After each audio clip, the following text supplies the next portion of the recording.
एक कौवा जंगल में रहता था और अपने जीवन से संतुष्ट था। एक दिन उसने एक हंस को देखा।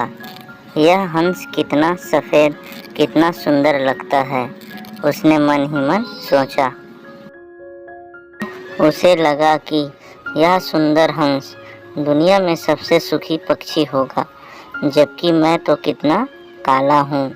यह सोचकर वह काफ़ी परेशान हो गया और उससे रहा नहीं गया।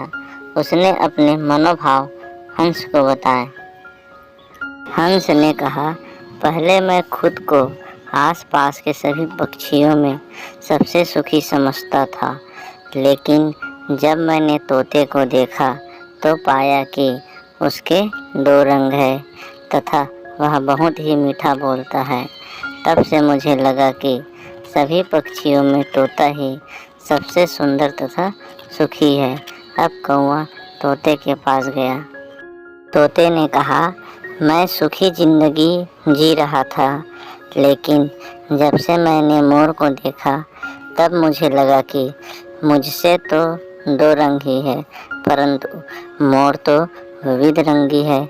मुझे तो वह ही सुखी लगता है। फिर कौवा मोर के पास गया और मोर से बोला, मित्र, तुम तो अति सुंदर हो। कितने सारे लोग तुम्हें देखने के लिए इकट्ठे होते हैं। प्रतिदिन तुम्हें देखने के लिए हजारों लोग आते हैं, जबकि मुझे देखते ही लोग उड़ा देते हैं। मुझे लगता है कि अपने इस ग्रह पर तुम ही सभी पक्षियों में सबसे सुखी हो।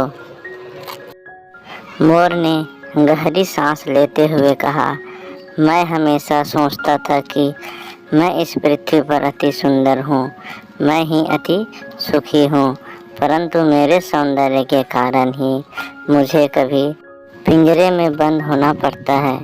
मुझे तो लगता है कि काश मैं तुम्हारे तरह एक कौवा होता तो आज़ादी से सभी जगह घूमता, उड़ता और सुखी रहता।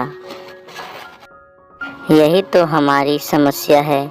हम अनावश्यक ही दूसरों से अपनी तुलना करते रहते हैं और दुखी होते रहते हैं, उदास होते रहते हैं। हम कभी हमें जो मिला होता है उसकी कद्र नहीं करते। इसी के कारण हम दुख के चक्र में फंसे रहते हैं। प्रत्येक दिन को भगवान की भेंट समझकर आनंद से जीना चाहिए। हमें सुखी रहने के लिए दूसरों से तुलना करना छोड़ना होगा, क्योंकि तुलना करना दुख को न्योता देने के समान है।